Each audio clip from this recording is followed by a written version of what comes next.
नमस्कार, आप देख रहे हैं प्रदेश का नंबर 1 और सबसे भरोसेमंद news channel India news Haryana और बड़ी बहस के साथ मैं हूं आपके साथ आयुष चित्रांश। मुआवजे को लेकर के कई जिलों के किसान एक बार फिर से लामबंद हो गए हैं। बेमौसम बरसात से फसलों में हुए नुकसान की भरपाई की मांग भी हो रही है। हालांकि सरकार ने गिरदावरी के आदेश भी जारी किए हैं, लेकिन किसान देरी का आरोप लगा करके प्रदर्शन भी कर रहे हैं। अब इसमें सोनीपत, सिरसा, करनाल और नूह की तस्वीरें आप देखिए।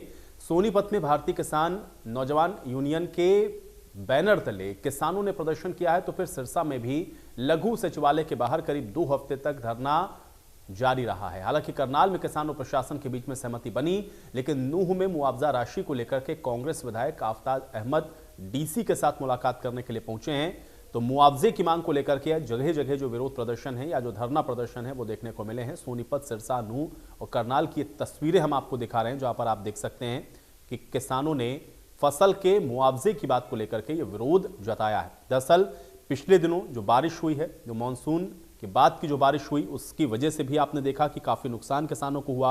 और सर्दियों में इस समय जो बारिश हो रही है वो फसलों को नुकसान पहुंचा रही है। कई खेत ऐसे हैं जहां पर लगातार पानी भरा हुआ है, फसलें पूरी तरह से नष्ट हो गई हैं और इसलिए इनकी स्पेशल गिरदावरी करवा करके इनको मुआवजे की मांग लगातार की जा रही है। हालांकि सरकार ने बार बार ये कहा है कि इन सभी इलाकों की जहां पर ये फसलों का नुकसान हुआ है वहां की गिरदावरी करवा करके उनको मुआवजा दिया जाएगा, लेकिन मुआवजे में हो रही देरी को लेकर के किसानों ने अपना रोष प्रकट करते हुए इन जगहों पर विरोध अपना दर्ज करवाया है। और उसी से जुड़ी हुई ये 4 तस्वीरें आपकी स्क्रीन पर हैं। सोनीपत, सिरसा, नूह और करनाल, इन सभी जगहों पर आप देख रहे हैं कि किस तरह से किसान या किसान संगठनों के द्वारा ये अपना एतराज, अपना विरोध दर्ज करवाया गया है। तो मुआवजे की मांग है, गिरदावरी करवाने की मांग है और इसमें जो लेट लतीफी हो रही है, जो देरी हो रही है, उसको लेकर के भी किसान खासे परेशान हैं, क्योंकि कुछ किसान ऐसे भी हैं इसमें जिनकी पूरी फसल इसमें नष्ट हो चुकी है, तबाह हो चुकी है और ऐसे में वो चाहते हैं कि उनको जल्द से जल्द मुआवजा उनकी फसल का दिया जाए। और इसी को लेकर के ये विरोध देखने को मिला है। सिरसा, करनाल, सोनीपत, नूह, इन सभी जगहों पर किसानों ने अपना विरोध जताया।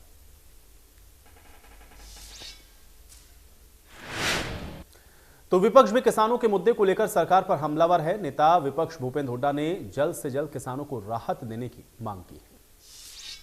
सरकार जो है ये बिल्कुल विफल सरकार है और लोगों की तरफ कोई इस प्रकार की नीति नहीं है कि जो हरियाणा की विकास हो, जो आगे तक।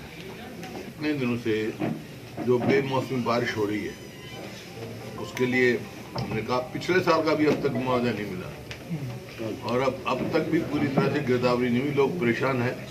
ना ऐसी जगह जहाँ कहीं पानी इकट्ठा हो गया है वहाँ ना पानी निकासी का इंतजाम प्रबंध हो रहा है। तो एक तो ये तुरंत गिरदावरी। और चलिए आज की बहस का सवाल है, उस पर नजर डालते हैं, उसके बाद चर्चा में आगे बढ़ते हैं। सवाल आज की बड़ी बहस का पहला यही है कि मुआवजे को लेकर के आखिर ये हंगामा क्यों हो रहा है। गिरदावरी में देरी के जो आरोप लगाए जा रहे हैं वो कितने सही हैं और किसानों के सहारे आखिर क्या विपक्ष राजनीति करने की कोशिश कर रहा है। तीनों ही सवाल अपने आप में बेहद अहम है और आज हम इसी पर चर्चा करेंगे कि आखिर गिरदावरी को लेकर के या फिर मुआवजे की बात को लेकर के ये हंगामा क्यों देखने को मिल रहा है। सभी मेहमान मेरे साथ जुड़ गए, पहले उनका परिचय आपके साथ करवा देते हैं, उसके बाद चर्चा में आगे बढ़ते हैं। प्रवीण अत्रे जी हमारे साथ जुड़ रहे हैं, प्रवक्ता है भारतीय जनता पार्टी के। प्रवीण अत्रे जी, बहुत स्वागत है आपका इस चर्चा में। संजीव भारद्वाज जी हमारे साथ जुड़ रहे हैं, प्रवक्ता है कांग्रेस पार्टी के। संजीव भारद्वाज जी, आपका भी स्वागत। रजत मंजेठा जी हमारे साथ जुड़े हुए हैं, प्रवक्ता है इंडियन नेशनल लोकदल के। रजत मंजेठा जी, आपका भी स्वागत। और प्रहलाद सिंह भारूखेड़ा हमारे साथ जुड़े हुए हैं, प्रदेश अध्यक्ष हैं हरियाणा किसान मंच के। प्रहलाद सिंह भारूखेड़ा जी, आपका भी स्वागत है इस चर्चा में। प्रहलाद जी, आपसे इस चर्चा की मैं शुरुआत करना चाहूंगा। चूंकि किसानों के विरोध प्रदर्शन की कुछ तस्वीरें हम लोग देख रहे हैं, गिरदावरी की मांग है, इसके अलावा मुआवजा मिला नहीं या पिछला मुआवजा भी नहीं मिला, इन विषयों को लेकर के प्रदर्शन किया जा रहा है। क्या वजह है कि इस तरह के जो विरोध प्रदर्शन है देखने को मिल रहे हैं? देखिए, एक तो सरकार ने बीमा पॉलिसी बना दी थी कि किसानों का बीमा होगा और सरकार कंपनियां निर्धारित कर देती है कि इन कंपनियों से बीमा होगा। अभी हम सिरसा के अंदर 2 हफ्ते हो गए हैं, ट्रैक्टर ट्रालियों के साथ अपना राशन पानी लेके सिरसा के लघु शौचालय में बैठे हैं। 2019-20 का बीमा क्लेम अभी बकाया पड़ा है। और बीमा क्लेम के लिए बार बार यहाँ पे अधिकारियों से मिले हैं, डीडीए से मिले हैं, डीसी साहब से मिले हैं, बार बार अवगत कराया कितना समय हो गया, अभी हमें बीमा क्लेम जारी करवाया जाए। तो इनका कहना है कि ये टेक्निकल कमेटी के अंदर मामला चला गया है, कंपनी ने टेक्निकल कमेटी के अंदर जो एग्रीकल्चर टीम ने रिपोर्ट बना के दी है उसको चैलेंज किया है कि ये रिपोर्ट सही नहीं है। तो हम कह रहे हैं कि ठीक है, टेक्निकल कमेटी है, उसके अंदर कंपनी जा सकती है, राइट है, किसान जा सकते हैं, राइट है, लेकिन उसका एक टाइम बाउंड कर दिया जाए कि अगर इस टेक्निकल कमेटी के अंदर कोई मामला आता है तो उसका 1 महीना 2 महीने के अंदर उसका निपटारा होना चाहिए। आज 2 साल हो गए हैं उस टेक्निकल कमेटी के अंदर पड़ा है मामला, कोई पूछने वाला नहीं है, किसान कहाँ जाए, किससे पूछे, कोई जवाब नहीं मिलता है, नीचे अधिकारियों से जाते हैं। तो इसलिए मजबूरी में हमें ये इस तरीके से धरने प्रदर्शन करने पड़ते हैं। पिछला जो यहाँ पे गुलाबी सुंडी से नरमे के अंदर बहुत बड़ी संख्या के अंदर हजारों किलो जमीन एकड़ जमीन के अंदर ये नरमा खराब हो गया था, जिसमें जो बीटी का बीज आता है, और ये जो बीटी का बीज जब दिया गया था हमें, तब यह कहा गया था कि ये बीटी का बीज है, इसके अंदर किसी प्रकार की बीमारी नहीं आएगी, इसमें किसी प्रकार की जो है पेस्टिसाइड का प्रयोग नहीं करना पड़ेगा, और प्रति एकड़ जो इसकी उत्पादन होगा वो 10 क्विंटल के हिसाब से इसका उत्पादन होगा। तो किसानों ने ये बीज खरीदा कंपनियों से। अब उसी बीटी के ऊपर जो है, जो पहले हम देसी हमारा बीज होता था, उससे भी ज्यादा दवाइयों का छिड़काव इसमें करना पड़ता है, और इसके पीछे भी काफी बार ये फसल खराब होती रही है बीटी के बीज की, और अब की बार जो है नरमा बिल्कुल ही खराब हो गया तो गुलाबी सुंडी से, और किसानों का पूरा इस पे खर्चा लग गया। तो हमारी मांग है, एक तो ये जो है खराबा हुआ उसका सरकार मुआवजा दे, दूसरा जो सरकार ने एक स्लेब बना रखी है 12,000 रुपए जो है प्रति एकड़ का खराबा का देती है कि 100% अगर खराबा होता है तो हम कह रहे हैं ये जो पहले का बहुत साल पहले की ये स्लेब बनी हुई है इसको बढ़ाया जाए, क्योंकि आज जो है फसलों के ऊपर लागत ज्यादा हो गई है, आज दवाइयों के रेट ज्यादा बढ़ गए हैं, डीजल के रेट ज्यादा बढ़ गए हैं, तो किसान की बुआई का और जो खर्चा वो ज्यादा आता है। तो जो बीज कंपनियों ने जिस तरीके से ये बीज बनाया है, जिसमें ये गारंटी दी गई थी कि इसमें किसी प्रकार का खराबा नहीं होगा, इसमें बीमारियां नहीं आएगी, और उसी बीज के अंदर इस तरीके से गुलाबी सुंडी का प्रकोप हुआ, तो उन बीज कंपनियों के खिलाफ भी एक्शन लेना चाहिए जो इस तरीके से नकली बीज देके किसानों के साथ ठगी करने का काम किया है। चलिए प्रहलाद जी, आपने कई विषय उठा दिए हैं, मैं इस पर एक बार पहले जवाब लेता हूं, मैं फिर दोबारा आपके पास वापस आऊंगा। प्रवीण जी जवाब दीजिए। देखिए आयुष, पहली बात तो ये है, प्रहलाद जी ने ये कहा कि ये एक मांग कर रहे हैं कि जो मुआवजा है अगर 100% खराबा हो जाए तो वो 12,000 रुपए प्रति एकड़ से बढ़ाया जाए। प्रहलाद जी, नवंबर 2021 में मुआवजा अगर 100% खराबा होता है तो वो 15,000 रुपए प्रति एकड़ हरियाणा सरकार ने कर दिया था। अब मुझे नहीं पता कि आपको इस विषय की जानकारी क्यों नहीं। दूसरी बात, 3,000 ही बढ़ाया, 3,000 से तो कोई ज्यादा नहीं है। हाँ चलिए ठीक है, प्रहलाद जी को लगता है कि जो 12,000 का 15,000 हुआ वो कोई बहुत बड़ी बात नहीं है, मात्र 3,000 रुपए प्रति एकड़ ही बढ़ा। लेकिन प्रहलाद जी, पूरे देश में हरियाणा सरकार सबसे ज्यादा मुआवजा दे रही है, आपकी जानकारी के लिए ये भी बता दूं। पंजाब में मुआवजा 8,000 रुपए प्रति एकड़ है, हरियाणा में 15,000 रुपए प्रति एकड़ है, तो आपको इस अंतर को समझना होगा। पंजाब में 17,000 कर दिया, 17,000 पंजाब में 17,000 कर दिया, आपकी जानकारी। प्रहलाद जी, आपकी जानकारी अधूरी है। मैं कह रहा हूँ 17,000। अरे प्रभु, मैं पंजाब में बैठा हूँ, चुनाव चल रहा है, कैसे कर सकते हैं अभी? मैं चुनाव डिक्लेयर होने से पहले कर दिया था, आपको शायद बात कह रहा हूँ। अब दूसरी बात, देखिए मुआवजे की जब बात आती है तो मैं इस बात से सहमत हूं कि किसान की फसल अगर खराब होती है और किसान की फसल का खराबा किसान को मिलना चाहिए, और हरियाणा सरकार इसके लिए कटिबद्ध है। जिस बात का जिक्र यहाँ पे प्रहलाद जी ने किया, देखिए सितंबर और अक्टूबर के अंदर बारिश और ओलावृष्टि की वजह से किसानों की फसल का नुकसान हुआ। आयुष जी, आपको याद होगा उस वक्त मुख्यमंत्री ने 20 अक्टूबर को विशेष गिरदावरी के आदेश दे दिए। विशेष गिरदावरी हुई, जिस विषय को प्रहलाद जी यहाँ लेके आए हैं। अब विशेष गिरदावरी के बाद लगभग 580 करोड़ रुपए का मुआवजा पूरे प्रदेश के किसानों का निकल के आया। अब उसमें जो ये बार बार एक बात आ रही है, जो हुडा साहब यहाँ जिक्र कर रहे थे कि साहब देखिए पिछली साल का मुआवजा अब तक पड़ा है, वो जिक्र कर रहे हैं उसी का जो खरीफ की फसल का मुआवजा है सितंबर और अक्टूबर वाला, जिसकी मैं जिक्र कर रही हूँ। मैं यहाँ पे हुडा साहब को एक बात कहते हुए अपनी बात को आगे लूंगा। हुडा साहब जब यहाँ पे ये बात करते हैं कि साहब देखिए पिछले साल का मुआवजा, अरे हुडा साहब, कपास के खराबे का 125 करोड़ रुपए आप तो दे के भी नहीं गए थे। वो तो हमारी सरकार ने आके दिया था, तब हुडा साहब को ये बातें याद नहीं आती। अब मैं दोबारा विषय पे आता हूँ। वो 580 करोड़ रुपया है प्रहलाद जी, वो जिला अधिकारियों के पास, डिप्टी कमिश्नर के पास पहुंच चुका है। डीपीटी के जरिए वो किसानों के खाते में सीधा ट्रांसफर होने जा रहा है, नंबर 1।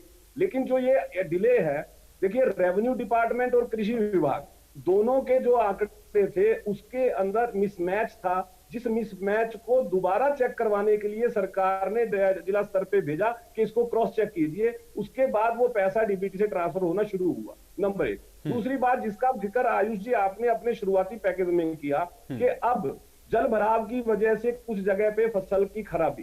देखिए पहली चीज ये है कि ये विषय सरकार के संज्ञान में नहीं आया था तब तक जब सरकार ने 4 फरवरी को इसकी भी गिरदावरी शुरू करवा दी है। मैं फिर यहाँ पे ये बात कहूंगा कि जो विपक्ष है वो किसानों के नाम पे राजनीति किस स्तर से नीचे जाके कर रहा है। 4 फरवरी को गिरदावरी शुरू हो चुकी है। जब गिरदावरी होती है आयुष जी, उसके बाद निकल के आता है कि कहाँ पे कितना खराबा हुआ, उसके हिसाब से मुआवजा मिलता है। और ये तो वो सरकार है जिसने मुआवजे के प्रति, किसान के प्रति संजीदगी देखिए किस स्तर की है। पहली बात, जब प्रधानमंत्री फसल बीमा का जिक्र यहाँ पे प्रहलाद जी कर रहे हैं, प्रहलाद जी जब प्रधानमंत्री फसल बीमा योजना शुरू हुई, पहले 4 साल में ही हरियाणा प्रदेश के किसानों को 3000 करोड़ रुपया, 2980 करोड़ रुपया प्रधानमंत्री फसल बीमा के तहत मुआवजे का मिला।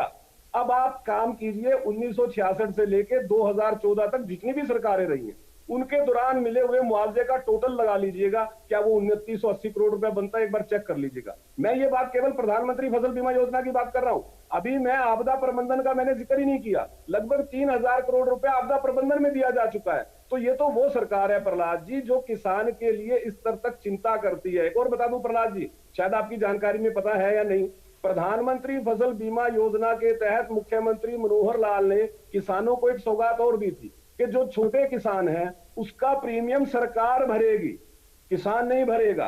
और जो किसान मध्यम दर्जे के किसान हैं उनका आधा प्रीमियम सरकार भरेगी। जो बड़े किसान है वो अपना प्रीमियम स्वयं भरेगा। ये भी मुख्यमंत्री मनोहर लाल ने नवंबर के अंदर किसानों के छोटे किसान कौन से हैं, कौन से आते हैं छोटे किसान? चलिए ये प्रहलाद जी मैं आपसे पूछ लेता हूं कि छोटे किसान आप किसको मानते हो? नहीं, आपने किया है, आपने पॉलिसी बनाई है, आप बता दीजिए। हाँ जी मैं बता रहा हूँ, सुन लीजिए ना। जो सीमांत किसान हैं, जो एक तो छोटे किसान 2 एकड़ से नीचे की कितने एकड़ तक के? 2 एकड़ से नीचे की खेती करने वाले प्रहलाद जी छोटे किसान होते हैं। और 2 से 5 एकड़ की खेती जो करते हैं वो मध्यम दर्जे के किसान है। और जो आप जैसे बड़े किसान हैं वो बड़े ही होंगे, मैं ये बात मानता हूँ।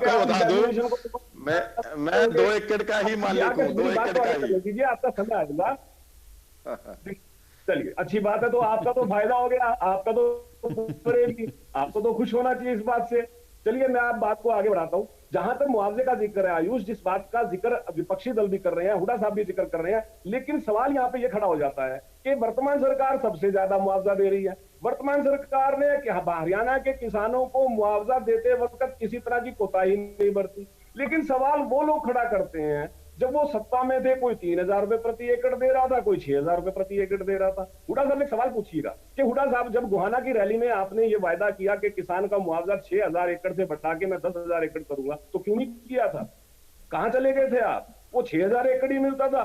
लेकिन जैसे ही मनोहर जी की सरकार बनती है उस 6000 को 12,000 किसने किया? मनोहर जी ने किया। 2 साल का बीमा क्लेम बकाया पड़ा, उसमें भी बोलिए आप। चलिए ठीक है, अब मैं इस पे और रिएक्शन लेता हूं। संजीव जी भी हैं।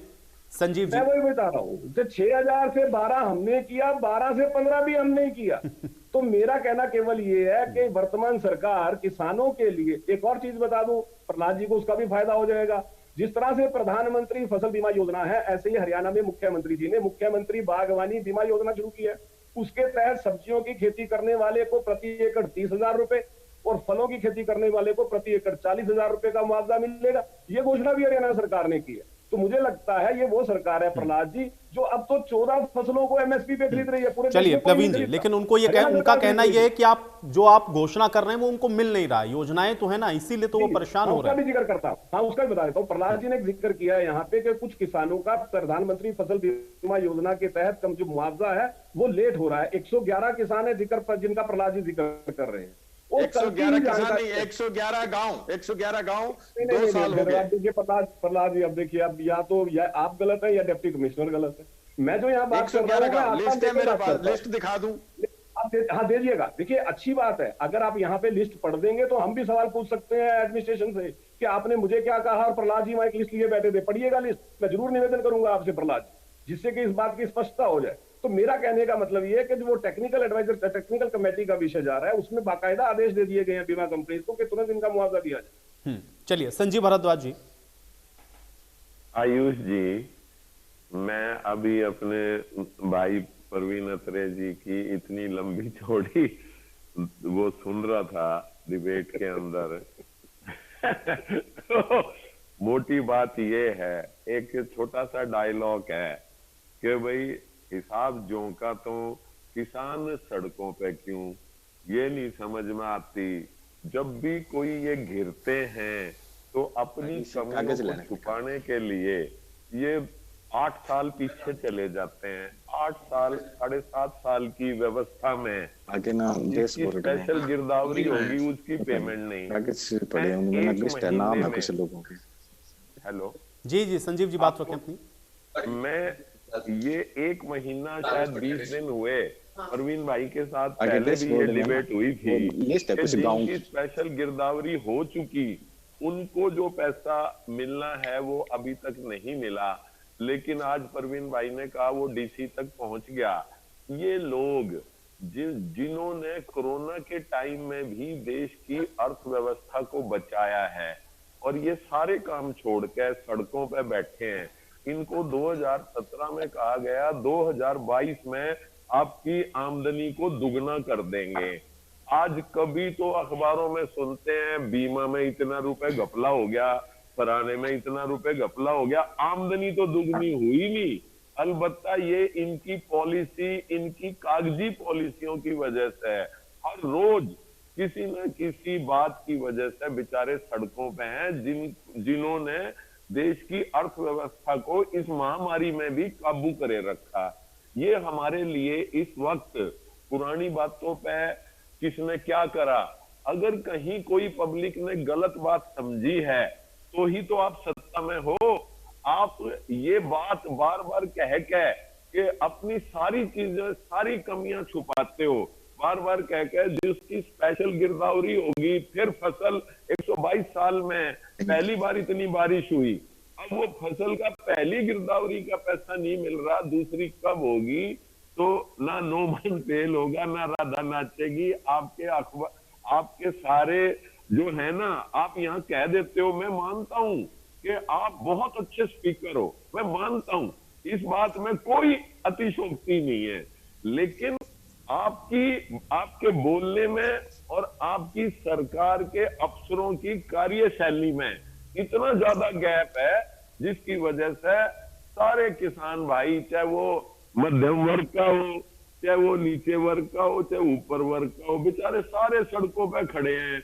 आपने कहा मुकदमे वापस ले लेंगे, आपने कहा डबल इनकम हो जाएगी, आपने कहा इनको नौकरियां दे देंगे, आपने कहा जो शहीद हुए मुआवजा दे देंगे, आपने पता नहीं क्या क्या कहा। अभी तो वो सब या तो डीसी के पास है, आपके कथनानुसार डीसीओ के पास पड़ा है पैसा, और या फिर वो चलिए संजीव जी, मुझे लगता है कि उसका जवाब प्रवीण जी से मैं ले लूंगा, लेकिन रजत पंजेटा जी एक रिएक्शन आपका। देखिए आयुष, जैसे इतने सालों में महंगाई बढ़ी है, डीजल के दाम बढ़े हैं, पहले जीएसटी नहीं लगती थी, अब किसानों को जीएसटी भी देनी पड़ती है, और उपकरण हो चाहे खाद है, बीज है। तो देखिए सहमत हूं मैं अत्रे जी की इस बात से कि जो मुआवजा है वो बढ़ना चाहिए। उसका एक कारण है, एक तो जो महंगाई बढ़ रही है निरंतर तौर के ऊपर, और एक मैं उदाहरण दूंगा, एक पेट्रोल पंप मालिक है, उसकी हर वक्त की कमाई है, हर वक्त वो कमाई करता है, या कोई गैस एजेंसी वाला है या कोई और है, तो जो जिसका रोज का गल्ला है, हर वक्त की कमाई है। किसान जो है वो बहुत मेहनत करके महीनों भर अपना संघर्ष करता है और अपनी जो है फसल को तैयार करता है। किसी ना किसी कारण के, क्योंकि उसकी लागत तो देखिए लग गई ना, खाद बीज लग गया, जैसे कि इन्होंने बताया कपास में है, इसी तरह अगर आप गेहूं में देखें तो पीला रतुआ आ जाता है, गन्ने में गन्ना लाल हो जाता है, स्टेम बोरर की बीमारी है, चावल में ब्लैक रस्ट है, कोई बीमारियां हैं, देखिए नेचुरल तरीके से भी एक कोई अगर ओलावृष्टि हो जाए, बरसात हो जाए, उसमें किसान की फसल बर्बाद हो जाती है, ऊपर से किसान के ऊपर कर्जा चला आ रहा है। इन्होंने बात करी प्रधानमंत्री फसल बीमा योजना की। मैं इनको बताना चाहूंगा, इनकी सरकार है गुजरात में, गुजरात, वेस्ट बंगाल, तेलंगाना, मध्य प्रदेश जैसे जो राज्य हैं वो प्रधानमंत्री फसल बीमा योजना बंद कर चुका है। और अगर देखा जाए तो इन्होंने सरकारी कंपनियां छोड़ के रिलायंस जनरल इंश्योरेंस से बीमा कराते हैं, जहां की ऐसी इस कंपनी को खास करके हजारों करोड़ रुपए का जो है वो किसानों से पैसा लेके इनको फायदा पहुंचाया जाता है। तो अगर आप किसान की उसमें से उन बीमा कंपनियों से किसान को दिलवाने में वो जस्टिफाई भी करना पड़ेगा ना कहीं तो इनको। अब जैसे कि बताया ये पुराना चलता आ रहा है, ठीक है, 2020 का, तो 2019-20 का, तो आप देखिए अब ये कहते हैं कि हमने थोड़ा सा जो है बढ़ाया भी है, तो वो तो उसका ब्याज या इंटरेस्ट भी है, और वो भी धरनों के बाद, एक के बाद एक धरने होते हैं, धरनों के बाद।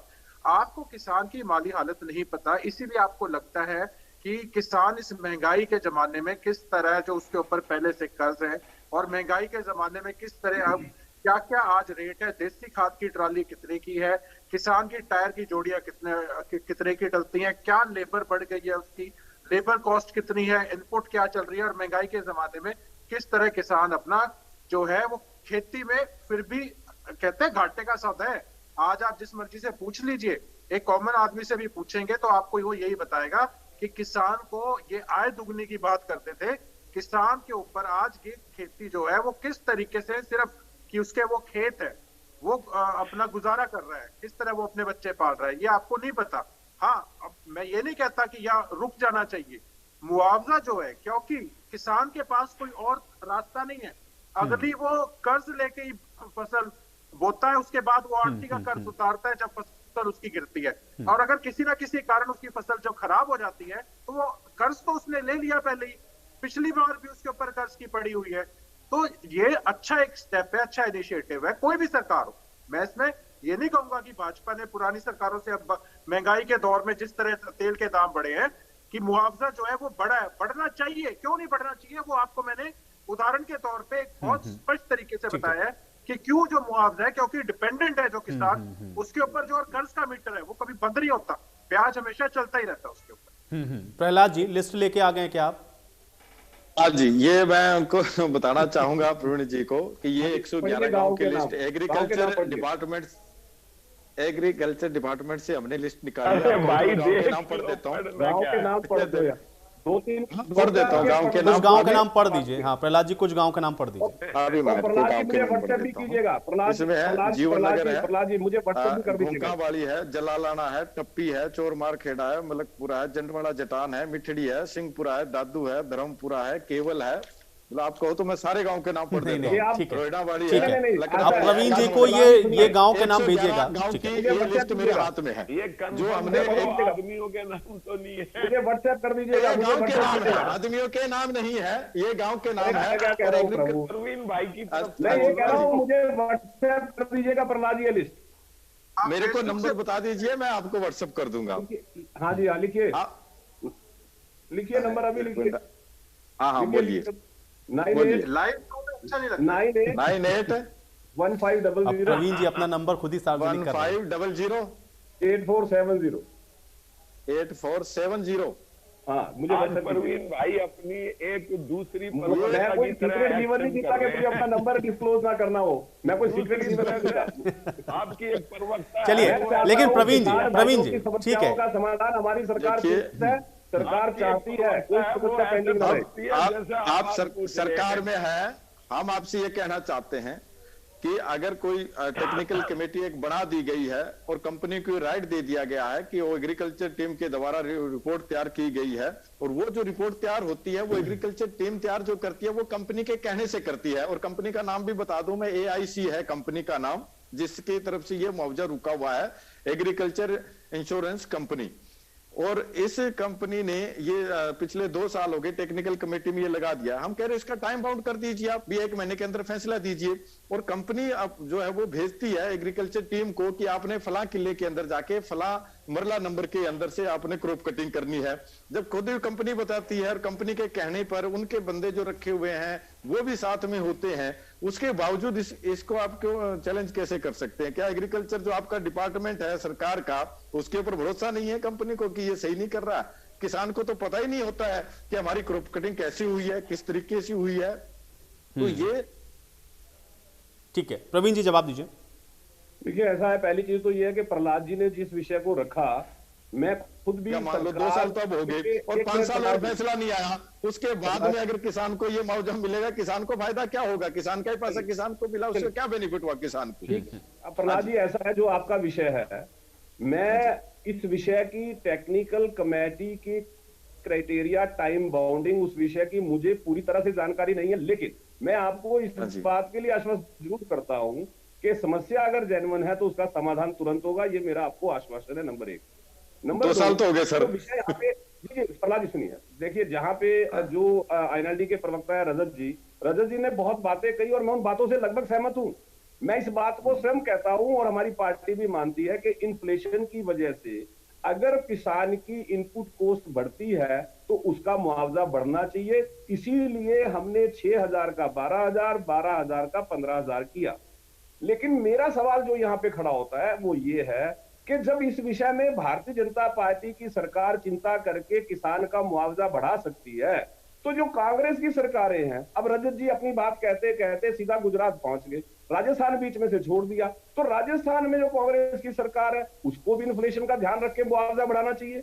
कांग्रेस पंजाब है, उसको भी इन्फ्लेशन का ध्यान रखना चाहिए। मैं केवल यहाँ पे जो कहना चाह रहा हूँ, मैं सुनिए रजत जी सुनिए, मैं केवल ये कह रहा हूं कि आपने जिक्र किया आड़तीय कर्ज का, यही तो हम कह रहे हैं बार बार कि किसान जो है उसको कर्ज से निकालना, और उसके लिए बाकायदा सरकार ने किसान क्रेडिट कार्ड जिसमें 3 लाख रुपए पर एकड़ तक बिना ब्याज किसान को लोन का प्रावधान। अब किसान के लिए ये योजनाएं हम रजत जी इसलिए लेके आए हैं कि किसान की जो ये समस्याएं हैं उनका समाधान हो, उसको बिना ब्याज के अगर सरकार की तरफ से पैसा मिलता है वो उस पैसे का यूज कर और अपनी सुनिए रजत जी, आप देखिए आपको सपना मिलेगा। हाँ, इसमें इशू बता दीजिए रजत जी, बताइए, पहले मैं आपका इशू सुन लेता हूँ। है कि किसान ने, जिस किसान ने, चाहे छोटा किसान है, उसने थोड़ा सा भी किसी के ऊपर कर्ज है तो उसको नहीं मिलेगा लोन। पुराना उसके ऊपर अगर कर्ज चलता आ रहा है तो उसको आगे वो बेनिफिट नहीं ले सक पा रहा है आपकी स्कीम का। स्कीम है जो कंडीशंस लगाई गई हैं उसमें, वो किसान तक उन योजनाओं का लाभ नहीं पहुंच रहा है। जैसे कि आपने अभी मैं इसका भी आपको हल बताता हूं, सुनिए। आपने जब आड़ती के कर्ज का जिक्र किया, आड़ती का कर्ज आप भी बेहतर जानते हैं, आप बहुत पढ़े लिखे हैं, कि वो किसी रिकॉर्ड में नहीं होता, ये आप भी जानते हैं, मैं भी जानता हूं। तो उसका क्रेडिट कार्ड पे क्या असर पड़ सकता है मुझे ये बता दीजिए पहले। देखिए तर्क वो कीजिए रजत जी, नहीं रजत जी देखिए, आप मेरा समय मत खराब कीजिए, मेरा निवेदन है। आपका समय आएगा बताइएगा, आपका समय आएगा बताइएगा, मैं फिर उसका जवाब दूंगा। दूसरा विषय जो मैं यहाँ पे ले रहा हूँ, देखिए यहाँ पे कांग्रेस के प्रवक्ता ने एक बात का जिक्र किया। कांग्रेस के प्रवक्ता ये कहते हैं कि साहब आपने वायदा किया था मुकदमे वापस लेंगे, आपने वायदा किया था शहीदों को मुआवजा देंगे। अब मैं यहाँ पे कुछ बैठ के बोल रहा हूं, लेकिन मैं कोट करूंगा उन किसान नेताओं को जिन्होंने खुद ये बात मीडिया में आगे कही है कि सरकार ने मुकदमे लेने का प्रोसेस चालू कर दिया है। कानून का एक प्रोसेस होता है, उसमें थोड़ा समय लगता है, ये मैं नहीं कह रहा हूं, ये बात कही है उन किसान नेताओं ने जो इस आंदोलन में नेतृत्व कर रहे थे। तो मेरे कांग्रेसी मित्र से मेरा निवेदन है, मेरे भाई हैं संजीव जी, कम से कम तथ्यों को एक बार चेक कीजिए, उसके बाद उस पर तर्क और वितर्क करें।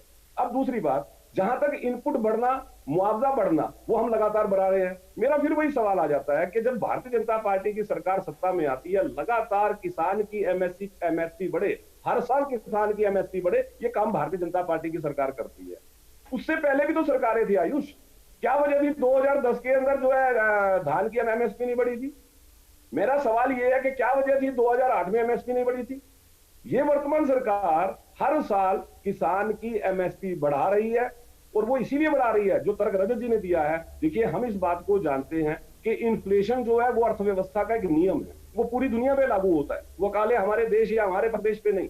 तो इसी वजह से किसान को उसकी फसल का दाम लगातार बढ़ता रहना चाहिए और बढ़ के मिलना चाहिए। इसलिए वर्तमान सरकार गेहूं का दाम 50 रुपए बढ़ा और खाद का दाम 1500 रुपए। अब सुनिए प्रहलाद जी, अब देखिए आप फिर वही बात है, बीच में डिस्टर्ब करोगे तो ठीक नहीं। आप कह रहे हो आमदनी डीएपी का 1500 रुपए बढ़ा क्विंटल का और गेहूं का बढ़ा 50। उनका कहने का सीधा तात्पर्य है कि उस प्रोपोर्शन में नहीं बढ़ रहा ना, इन्फ्लेशन जिस प्रोपोर्शन में, उस प्रोपोर्शन में आप बढ़ा नहीं रहे प्राइस। 1 एकड़ में कितना खाद लगती है, कितनी उसके अंदर धान लगती है, ये कैलकुलेशन कर सकता हूँ, लेकिन उसमें डिबेट बहुत लंबी हो जाएगी। ये कुछ देखिए, मेरा निवेदन ये है कि राजनीति मत कीजिए। अगर किसी आप बताइए डीएपी का लाभ के लिए सरकार ने बढ़ा के नहीं बढ़ा, आप समय मिलेगा आपको। आप मैं क्या कह रहा हूँ, चलिए मैं आपकी बात कहता हूँ, बाजरा का 2014 में भाव क्या था? 1200 रुपए। आज बाजरे का भाव कितना है बताइए? 2250 रुपए। कितना बड़ा बाजरे का भाव? पहले की सरकारों ने क्यों नहीं बढ़ा दिया? मैं आपसे ये सवाल मैं आपसे पूछता हूं। मैं यहां से निवेदन करूंगा कि हम चाहते हैं, किसान हित में लगातार काम कर रहे हैं और आपकी कोई भी समस्या है उसका समाधान सरकार करने को कटिबद्ध है, लेकिन राजनीति ना हो, हमारा केवल इतना कहना है। संजीव भारद्वाज, विपक्षी दल आके आलोचना और दूसरा एक मेरा और सवाल आपसे एक सवाल और है मेरा कि अभी ट्यूबवेलों के कनेक्शन के लिए एक किसानों के ऊपर कंडीशन लगा दी है कि गुजरात की कुछ कंपनियां हैं, उन्हीं कंपनियों की अगर मोटर लोगे तो कनेक्शन मिलेगा, वरना कनेक्शन नहीं मिलेगा। ये क्यों कंडीशन लगाई है? अब 50,000 की मोटर लेने पे किसान को बेबस कर दिया, उसके पास पहले से मोटर है। ये ऐसी पॉलिसी क्यों थोपते हैं? आप कहिए कि किसान लगाए अपनी मोटर, कहां से जो मर्जी खरीदे, क्यों उसको बंदिश की जाती है कि आपको मोटर लेनी पड़ेगी? यहाँ पे भी आप गलत तथ्य दे रहे हैं। गुजरात की कंपनी की कंडीशन लगा दी, ये गलत तथ्य है। कोई कागज दिखाइए जिसमें गुजरात की कंपनी लिखा हो। सुनिए, कागज में मैं आपको व्हाट्सएप कर दूंगा। अरे सुन लीजिए, पहले सुन लीजिए परवीन भाई, आप भी जानते हैं कि इस वक्त हमारी समस्या क्या है। हमारी समस्या दो है, एक तो कम होता पानी, दूसरा जो पावर जिसकी जनरेशन के लिए हम अपने रिसोर्सेज को यूज कर रहे हैं। सरकार यह कह रही है कि आपको 5 स्टार वाली 4 स्टार वाली मोटर लगानी है। अब 4 स्टार वाली अच्छी क्वालिटी की मोटर फला कंपनी बना रही है, तो किसान को कह रहे हैं कि जो आपको सब्सिडी मिल रही है, आप एक अच्छी मोटर लगाइए जिससे आपका पावर कंजम्पशन कम हो जाए, आपका खर्चा कम हो जाए। और फिर सोलर पंप जो है, सरकार ने सोलर पंप के ऊपर सब्सिडी क्यों दी? क्योंकि बिजली की खपत कम हो जाएगी, सरकार किसान की इनपुट कॉस्ट कम हो जाएगी, जिसका जिक्र रजत जी कर रहे थे। उसी तरह से तो किसान की आमदनी बढ़ेगी। अब किसान की अगर इनपुट कॉस्ट कैसे कम होगी? ठीक है, अब संजीव जी, वो सोलर मोटर लगाएगा। संजीव जी, आपके फायदे के लिए योजना ला रही है। चलिए, आप उस योजना बस फायदा हो जाए बस। ठीक है संजीव जी। आयुष जी, मैं अपने परवीन भाई से सिर्फ एक क्वेश्चन पूछूंगा। क्या इनके हिसाब से जो हमारे आदरणीय प्रधानमंत्री जी ने 2017 से बोलना शुरू किया, 14 से बोलना शुरू किया, क्या किसानों की आमदनी इनके हिसाब से डबल होगी क्या? एक ये बता दें। अभी मैं पहले क्वेश्चन ही पूछ लिया और फिर दूसरी बात मैं ये पूछूंगा, बाद में मैं अपनी कोई बात कहूंगा। क्या खर्चे डबल से ज्यादा हुए हैं या कम हुए हैं? आमदनी कितनी हुई है? इतना लंबा चौड़े बात की या डिबेट की कोई जरूरत नहीं। आप बता दें, ये बेचारे जो रोज सड़कों पे आते हैं, यहाँ आज विपक्ष कहां बेचारों के साथ सड़कों पे बैठा है, लेकिन अगर इनकी जायज बात होगी तो बैठना भी पड़ेगा विपक्ष को। आप मुझे सिर्फ ये बता दें कि इनकी अगर आप कहो तो मैं जवाब दे देता हूं। कर दी क्या? बस ठीक है, पहले पंजेटा जी, एक रिएक्शन पंजेटा जी का भी। प्रवीण जी आप जवाब दीजिएगा। पंजेटा जी। देखिए आयुष जी, ऐसा कोई किसान नहीं है जिसने जो मैं इनको बोल रहा था योजनाओं का जो लाभ के लिए मैं बोल रहा था, चाहे मिनी बैंक से भी लोन लिया हो, चाहे उसमें तो ज्यादा लोन भी नहीं मिलता है, तो वो लोन हर एक किसान के ऊपर पेंडिंग रहता है। आज के डेट के अंदर ऐसा कोई किसान नहीं है जिसने कहीं ना कहीं छोटा मोटा आड़ती के अलावा, ये होने के बाद भी उसे मजबूरी में आड़ती से भी लोन उठाना पड़ता है। दूसरा, अगर मैं आपको बात कहूं, इनपुट कॉस्ट जितनी बड़ी है उस हिसाब से ये आप कहते हैं ना आय दुगनी की बात कहते हैं, वो ऊंट के मुंह में जीरे के बराबर है। आज अगर देखा जाए तो मैं बताऊं 2000 रुपए से 2500 रुपए की देसी खाद की ट्रॉली है, 3 से 4 ट्रॉलियां लग जाती हैं एक कड़ के अंदर। अब गन्ने का सीजन है, 60-70 रुपए पर क्विंटल का रेट है गन्ने की धुलाई का, छिलाई का, ठीक है जी। उसके बाद आप लगाइए 2000 से 2500 रुपए एक ट्रॉली का, और उसका कैरेज है 2500 रुपए का एक का, ज्यादा उसमें 80-85 क्विंटल आ जाएगा। ठीक है। अब आप 4,000 रुपए पर एकड़ जो है बुआई का रेट है, बुआई का। उसके बाद आप लगाए 8,000 रुपए एकड़ जो आपका सीड आएगा जब आपका लगाई के टाइम पे आएगा। और वैरायटी जो है जो गन्ने की 400 से लेकर 1,200 रुपए का जो उसका बीज है वो उसकी उसकी है 400 से 1,200 रुपए पर क्विंटल जो है।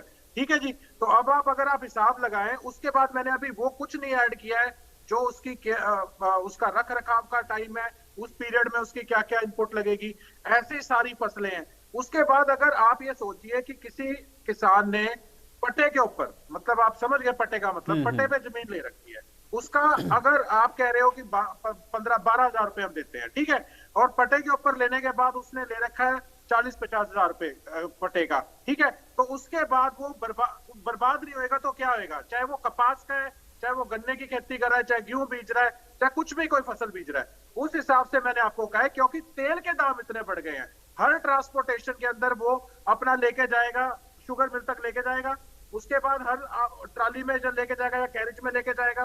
तो इनपुट कॉस्ट मैंने आपको कहा है, इनपुट कॉस्ट जितनी ज्यादा बढ़ी है किसान की, उस हिसाब से आमदन नहीं है किसान की। और आप आय दुगनी करने की बात करते हो, मैं कहता हूं एट पार भी आज किसान नहीं है कि उसका खर्चा भी निकल जाए, वो किस तरीके से खर्चा निकालेगा। और अगर ऐसी आपदा आती रहेगी, कुछ भी आए, चाहे वो ओलावृष्टि होती है, चाहे जोर से ज्यादा बरसात होती है, तो किसान कहां जाएगा? बात ये है सारी की सारी। ऊपर से अगर उसको बीमा कंपनियां हरास करेंगी, 2-2 साल अगर वो क्लेम में लटकाती रहेंगी, तो किसान तो फिर उसको कर्ज लेके, पुराना कर्ज ही चुकाने के लिए नया कर्ज लेगा वो, क्योंकि उसको फसल तो बीजनी है। ठीक है, ये है मेरा पॉइंट। प्रवीण जी जवाब देखिए, ऐसा है, मैं रजत जी की चिंता से पूरी तरह से सहमत हूँ।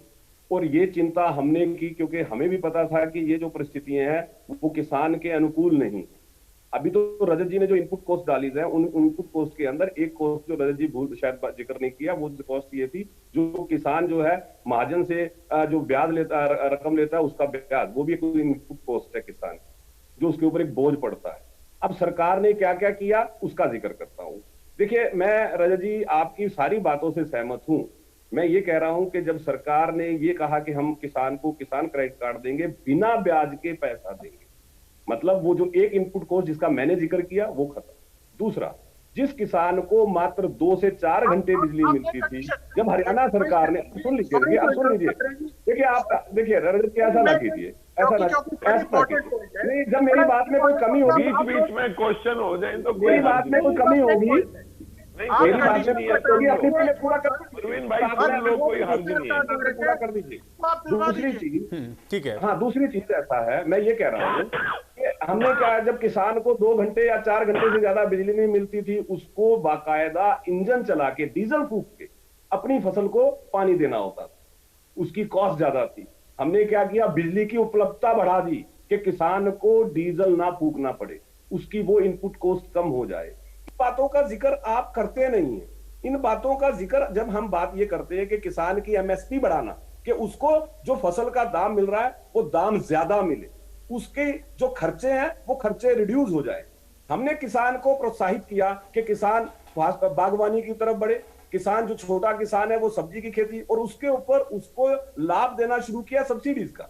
फॉर एग्जाम्पल, मैं इरिगेशन की बात करता हूं, एक समस्या पानी की कि पानी कम हो रहा है, हमने कहा हम 85% तक सब्सिडी देंगे किसान को अगर किसान ड्रिप इरिगेशन का उपयोग करता है, जिसमें उसका खर्चा कम हो रहा है, साथ में धरती का पानी बच रहा है। तो ये सब चीजों को जब आप कैलकुलेट करेंगे रजत जी, तो आप पाएंगे कि इनपुट कॉस्ट कम होना, एमएसपी बढ़ के मिलना, तो वो कहीं ना किसान को राहत दे रहा है।